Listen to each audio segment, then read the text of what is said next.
What's up, y'all? My name is JR, and for those of you who don't already know, I'm a huge movie and TV nerd. If you're new here, I appreciate you taking the time to check out my channel. I hope you consider sticking around and joining the film community I'm trying to build here on YouTube.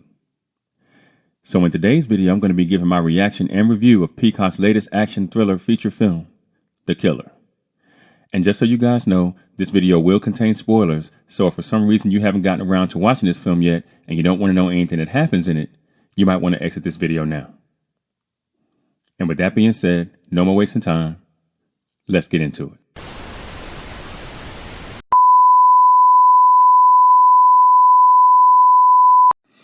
The Killer is an American action thriller film directed by John Woo about an assassin who tries to make amends for hurting a beautiful young bystander during a job.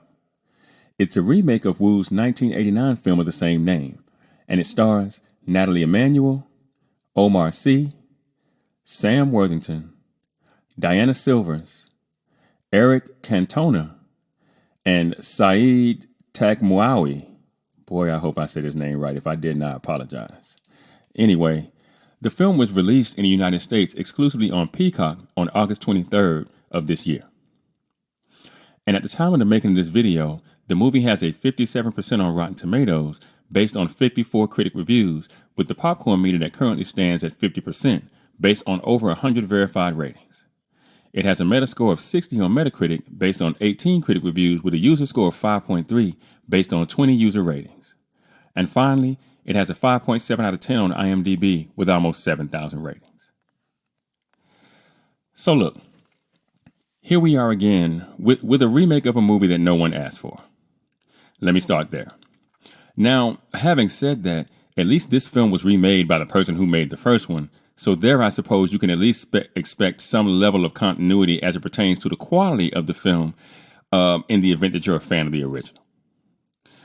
You'll have to get over the race and gender swapping of the main character, though, and I know that's something that a lot of us are lamenting about Hollywood right now, that it's either too scared or too lazy to tell us new stories, so we end up with retreads like this one.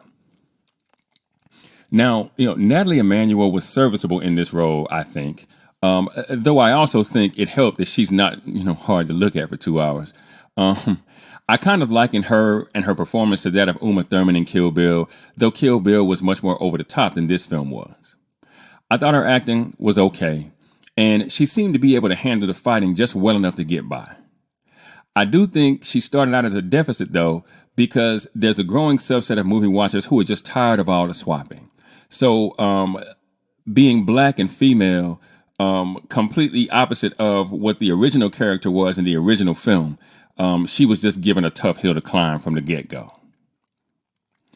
I thought the writing in this film was decent, though some of the beats were a little later than I typically am comfortable with. Specifically speaking, the catalyst was about 5 minutes or so late. That I could live with. I typically even give myself, when I'm writing, about a 5-page or a 5-minute kind of cushion. But the break into two was about 10 minutes late, which I think is really playing fast and loose with the beat sheet, if you know what I mean. Though I suppose Wu can get away with it, given his standing in the film community. I thought the debate went fairly well, given the setup, with the main focus being whether or not Jen was a civilian that accidentally got hurt by Z, or whether she was indeed a target because she was directly involved in what we would later find out was a drug war between two people that the film presented to us as collaborators in Finn and Gobert. And speaking of the drug war between the two men, I thought the writing addressed that plot point fairly well. Like I said again, initially presenting Finn and Gobert's relationship to be one of collaboration, later revealing that, Finn had plans to usurp Gobert by stealing his heroin and taking over Paris as its drug king. Yeah. And all of that, as all of that is being revealed, we are treated to Z's backstory, which I thought was rather important. We learned that she was like living on the street, that a man who turned out to be a pimp kind of saved her, that they eventually fell out and she had to kill him. That's kind of how she meets Finn. We also learned that though Jen, who is presented to us as a simple singer in the club that Z infiltrated while she was there to complete her job, wasn't a major player in what was going on, that she was indeed involved in the stealing of Gobert's drugs and moving them to another location where they were hidden in a van, which I thought was important as well because it informs us as to why Finn wanted her included in the hit he sent Z into the club to complete in the first place. There was a lot made about, Z would always ask, does this person deserve this death? And Finn would say, yeah, absolutely. Like, she's a bad person, and he and Z kind of went back and forth about that fact. So I think it was absolutely necessary that was addressed here in the movie. And I felt like it was addressed to sufficient measure. Now, in this story, Z had been working for Finn as an assassin for hire. After she met Finn, after she did away with the pimp, I guess Finn convinced her to become an assassin and work for him. So that's what she's doing.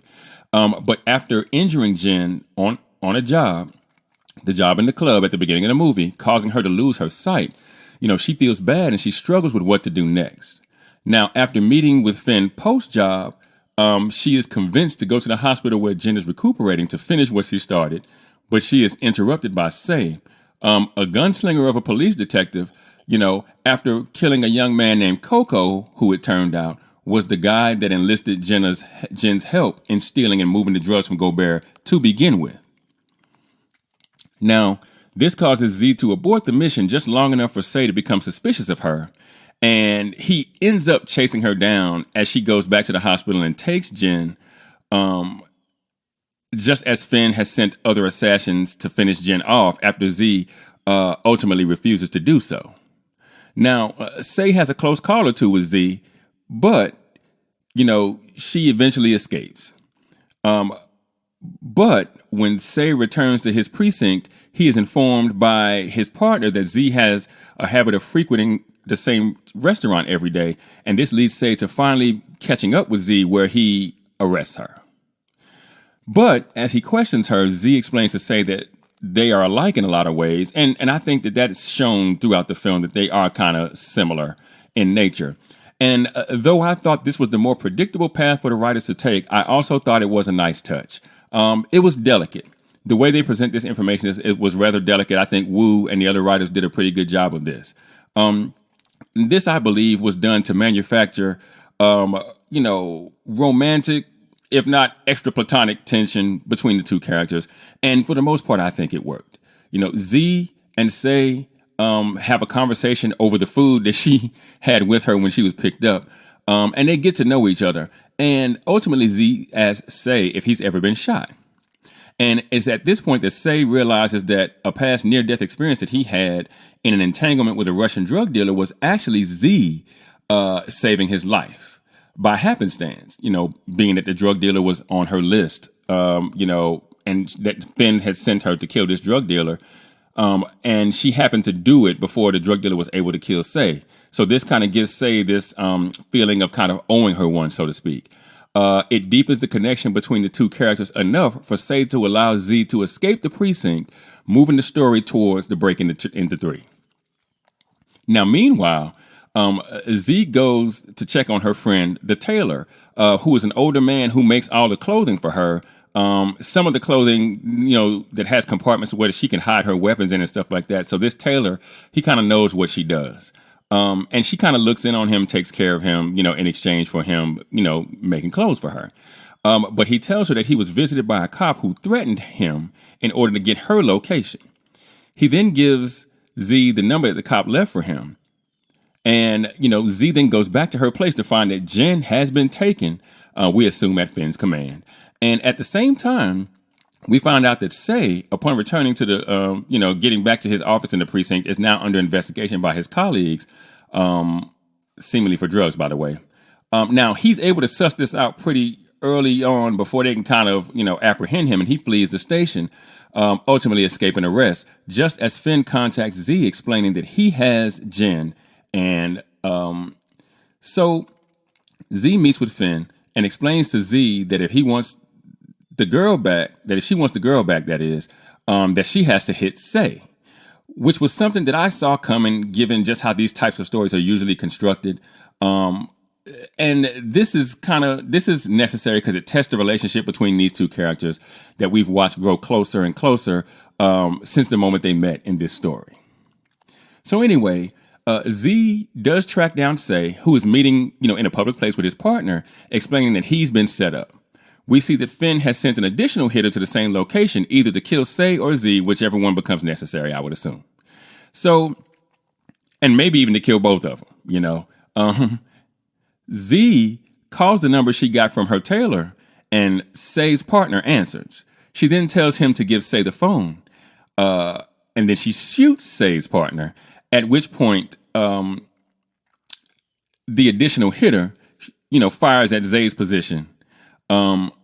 But, it's a dummy because, of course she had time to put a dummy in her place and move.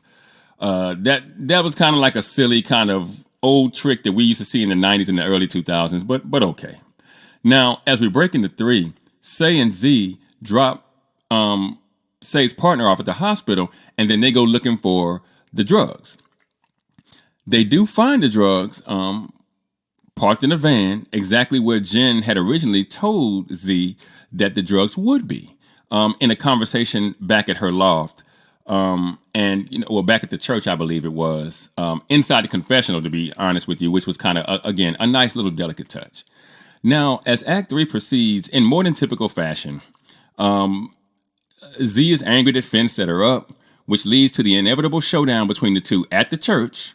And the church is a pivotal location in the story, as it is the location that Z and Finn would meet routinely as a place for briefing and debriefing between Z and Finn between jobs. And at the church, they find Jen, and they hold the drugs in the van, leveraging them for Jen's safe return. But the ace up their sleeves is that they plan to destroy the drugs after Jen is rescued, because Say sets a bomb in the van and turns the timer on. Now, Finn has called in the cavalry, and when the cavalry arrives, a lot of shooting and fighting ensues, as we can expect.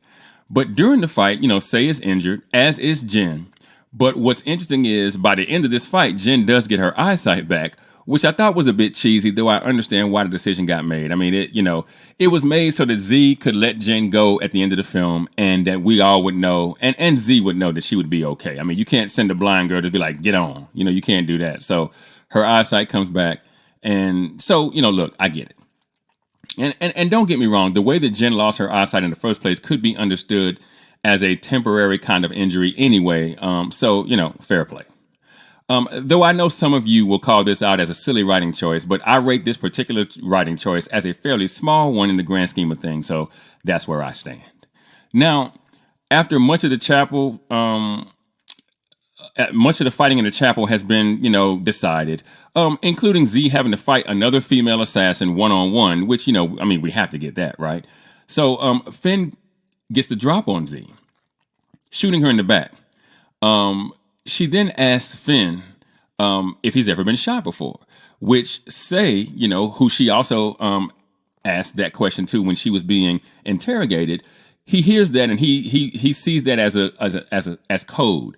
And as he sits there injured, leaning on a pillar, there just so happens to be a gun right next to him. That he slides across the floor to Z about 50 feet or so. But okay, I guess you asked the question, if there was a gun sitting right there, why not just shoot Finn in the back? But all right.